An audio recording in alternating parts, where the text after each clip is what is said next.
is about to begin. Touchdown, Jets. The debut of the rookie quarterback. Sam Darnold on target. Otis is at the team hotel. We can do, great things, and I appreciate all y'all support. And soon we'll find out if this is the year the Jets will take a step forward. And will it be a stride or a leap? A new face and a new weapon for this Jets offense. This is Jets Late Night.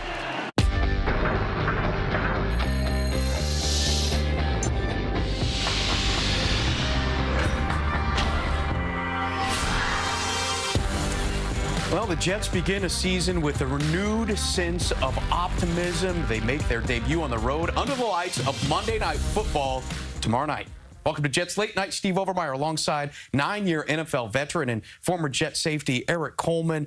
You can sense the excitement, I think, with a lot of the Jets fans who are cautiously optimistic, but they're still excited about this. But what is it that you've seen from this team in the preseason that makes you believe that they can take a step forward this year?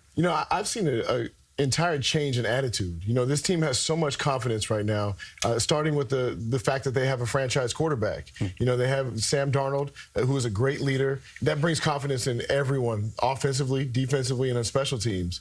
A guy who can lead this team down the field in the fourth quarter. In the preseason, he even showed he can run a 2-minute drill and score a touchdown. So that gives a lot to the defense. That gives a lot offensively, and it just breeds a lot of confidence in your team. Well, there's certainly a lot of promise with this team right now, and a lot of confidence, a lot of excitement, and one of those guys that fans are excited about is Isaiah Crowell. The Jets are in Detroit right now, and I know it's past bed check, but earlier today, our Otis Livingston caught up with starting running back Isaiah Crowell. It never gets old. I feel like it's always exciting, and always, you get that bug, that feeling. You just can't wait to get out there and just show the world what you can do. Your first 4 seasons, you played with the Cleveland Browns, and we know how that went. No wins last year, a win the season before.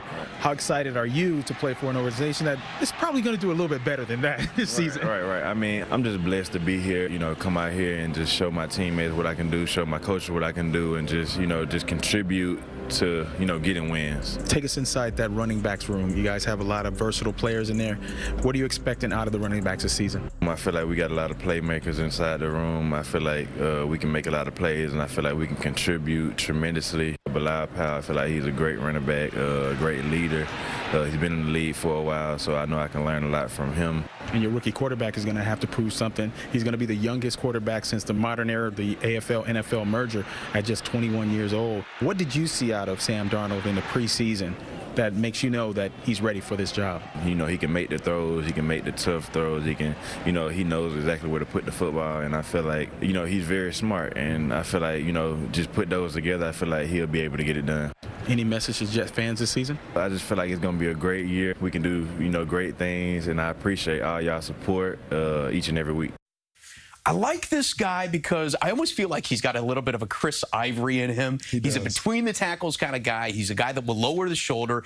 Is it logical to assume that the running backs are going to get a bigger share of the workload, especially to try to take the pressure off a rookie quarterback? I mean, you would sure hope so. That run game is something that's going to open up so many different things for Sam Darnold. If they can run the ball efficiently. That as a defensive guy, as a safety, I'm coming up closer to the line of scrimmage. That opens up things in the pass game. The play action, and really just breaks it down, makes the third down situations a lot easier. Getting into third down and mediums, getting down to third down and shorts. Yeah.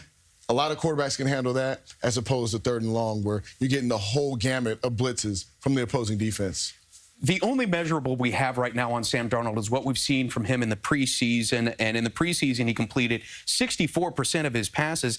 And if he extends that to the regular season, that makes him a top 10 most accurate quarterback in the NFL, right? The same level of Aaron Rodgers and Matt Ryan. Yeah, I mean, that's great company to be in. And Sam Darnold has the ability to be that quarterback, to be as accurate as those others. They kept the game plan simple in the preseason, but he's a guy who puts the ball in the right position. He delivers the pass where the receiver can catch and run. And, he has a lot of zip on the ball. So, just an excellent all-around quarterback, athletic. He has all the things, all the intangibles that you talk about when you want a quarterback. Well, and the funny thing is, when you start looking at some of the numbers, that the metrics that the Jets have put out there, they've actually built a receiving corps built on size. They have the tallest and the heaviest starting receiving unit in the NFL. What does that tell you about what the Jets want to do? It tells you that the Jets want to control the time of possession. They want to go down the field methodically. They run the West Coast offense, a lot of short routes. That's an extension of the run. They need big physical receivers that are going to catch those slants, catch the short passes, and turn them into long plays. Okay, so one of those guys is Terrell Pryor, quarterback turned receiver. He's certainly proven to be more than an effective weapon. A couple of years ago in Cleveland, he had a 1,000-yard season. But I think the one thing that impressed me most about him was that more than half of his catches were for first down. How reliable of a guy can he be? Oh, he can be very reliable, and that's a quarterback's best friend. A receiver who can go out there and make those tough catches, get the first downs, move the chains. That's going to make it to where a quarterback wants to depend on you and extend those drives. He's got a big body. He's athletic. He can jump out of the stadium. He has a great speed for a big physical receiver. I'm excited to see what he does, especially in the red zone. Well, yeah, especially now when you see that corners are getting shorter, smaller. You want somebody that's going to be able to provide a little bit of a size advantage. And, speaking of some of those corners, before drafting Darnold, the biggest acquisition this offseason was cornerback Trumaine Johnson. Numbers here. Last year, he had 14 passes defended when he was with the LA Rams. The entire Jets cornerback roster only had 27. Well, Trumaine Johnson, that's why he was the most sought-after corner in free agency. He's big, he's strong, he's physical, he challenges receivers, and he attacks the football. This is a big-time playmaker. The Jets' defense is going to change completely because of his presence on the field. His size makes a big difference, and what the rest of this defense can do because of his ability to be out there on an island really changes too. Yeah, he opens up the playbook for you defensively. He's a guy who can lock down those receivers. And you have the other side, you have Mo Claiborne. You have two corners that can cover, buster screen in the slot. Now you can get into your exotic blitzes. You can change some things up. You can do zone blitzes. Right. Just opens up Casey Rogers' playbook, and you're going to see a lot of special things out of the Jets, especially on third down. All right, speaking of the defense, I know a lot of fans out there were a little heated that Demario Davis didn't get a return here, but Avery Williamson is 3 years younger. The Jets get him for $1 million less, and according to Pro Football Focus, he had a higher rating last year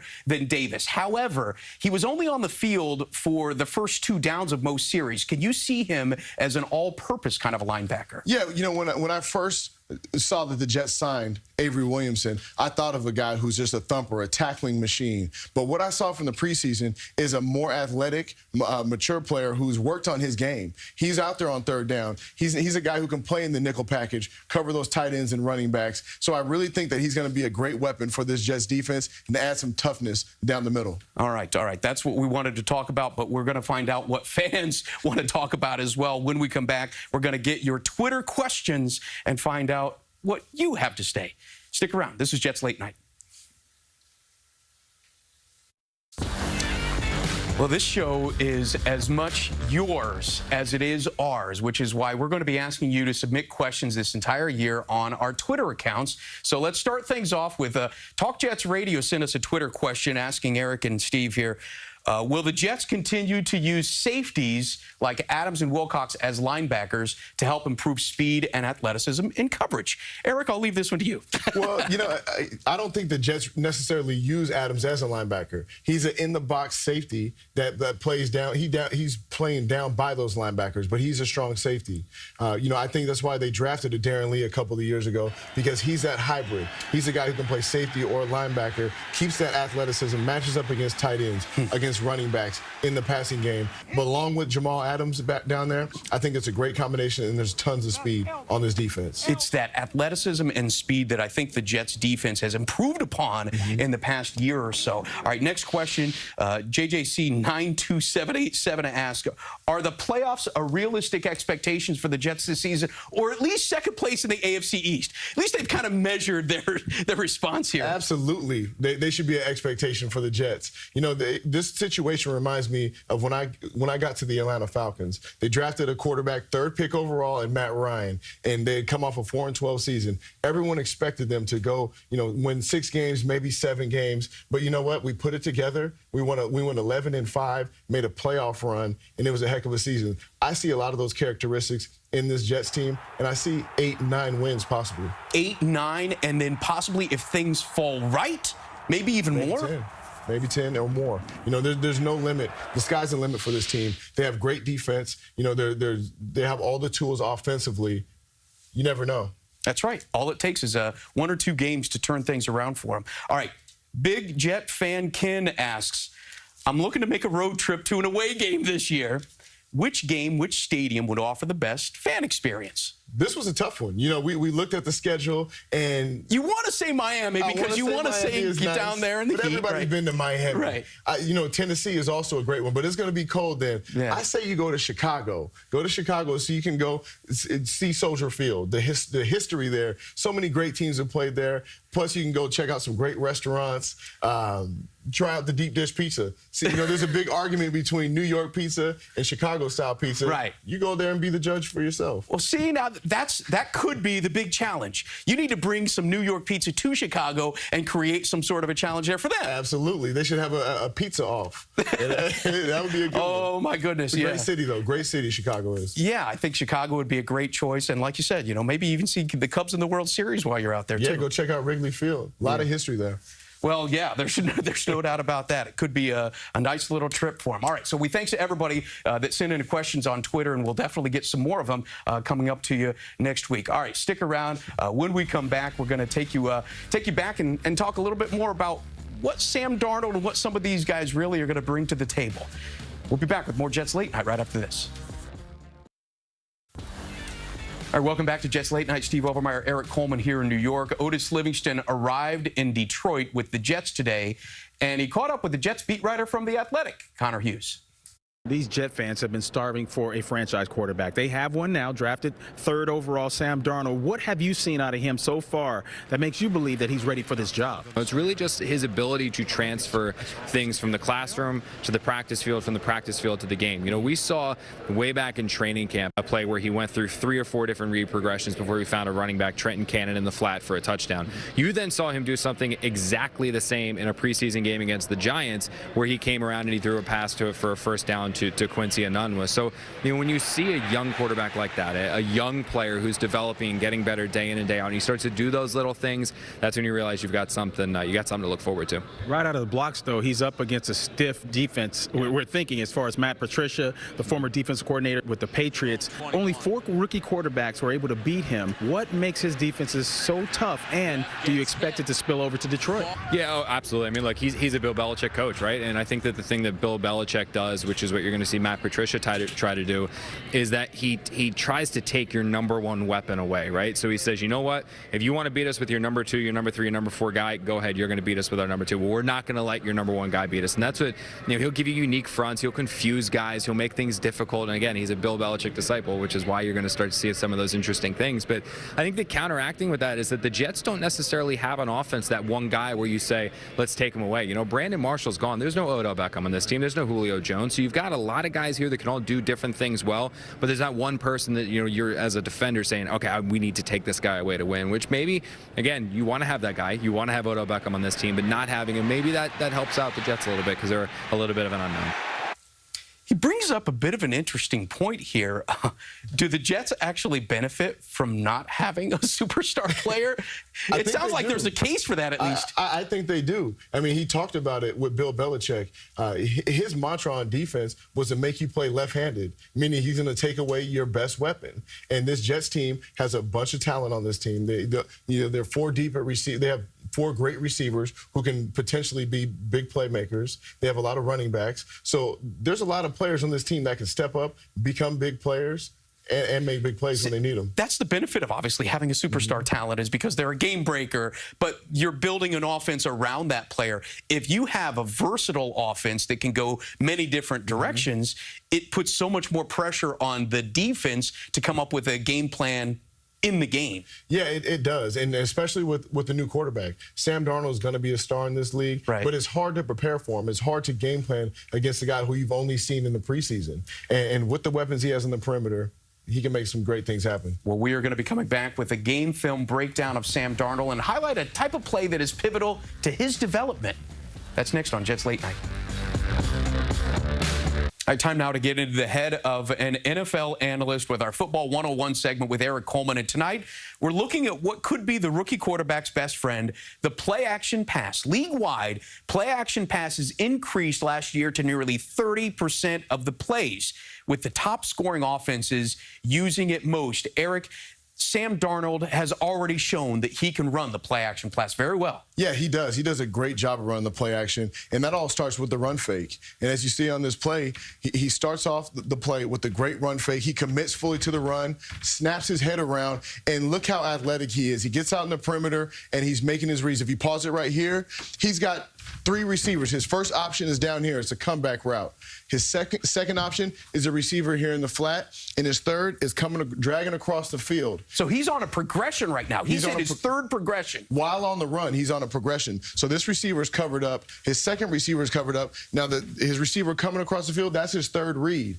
He's throwing that ball. He delivers it in a great window to where he puts it on the line, because if he leaves him too much, this safety right here is going to come down and make this play, but he puts it right on the money where the receiver can catch the ball and keep the chains moving. You know, I mean, that's an 11-yard gain, but it was so impressive because it showed his athleticism, especially his speed. Yeah, I mean, look right here where he gets his shoulders across. He's running full speed to the sidelines, turns his shoulders, and makes a great play, great pass against his body. Most of the time when you see teams running boots, they're running to the quarterback's hand.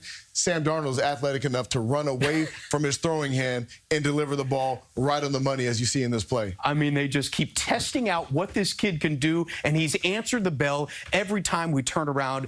The play-action pass is something that's certainly going to be something to keep an eye on this year, and we're going to find out whether or not the Jets can do more of that. Thank you so much, Erik. And we're going to check in a little bit more on how the rest of the AFC East fared today. Well, we'll show you when Jets Late Night comes back. Welcome back. We check in on the rest of the AFC East. And Erik, 41-year-old Tom Brady shows no signs of slowing down. That TB12 diet, I mean, he's getting younger. He's getting better as he goes. And he connects with Rob Gronkowski. 7 catches for 123 yards. We've seen this quite a bit. Pats have won the division 15 of the last 17 seasons. The only 2 times they didn't, they lost on tiebreakers. They win by a touchdown, 27-20. Titans and Dolphins in what was the longest game in NFL history. 7-hour game, 2 rain delays.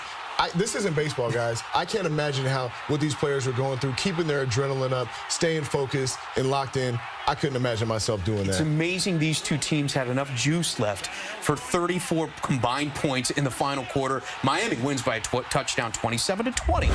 And are the Ravens this good, or are the Bills just this bad? The Bills are this bad. I mean, listen, they have to be kicking themselves after getting rid of Tyrod Taylor, going with Peterman, a guy who threw 5 interceptions in the first half of a game last year, and now they're thinking about going with the quarterback change after week 1. That's a tough position to be in. Buffalo loses 47-3, their worst week 1 loss in franchise history, second worst loss ever. We have a couple of seconds here. The Jets are getting ready to play their Monday Night Football game tomorrow night. How much weight do you put in the first week of the season? You put all the weight on it. You know, listen, the reason you put all the weight on it is because it's the next game. You know, you have to break the NFL season into 16 individual seasons. You know, take one game at a time, and I think the Jets are primed, they're focused, and they're locked in for this game tomorrow night. Well, the Jets and the Lions kick off tomorrow night, and we will see how they start their season. Well, that is it for Jets Late Night tonight. For Erik Coleman, I'm Steve Overmyer. See you next Sunday.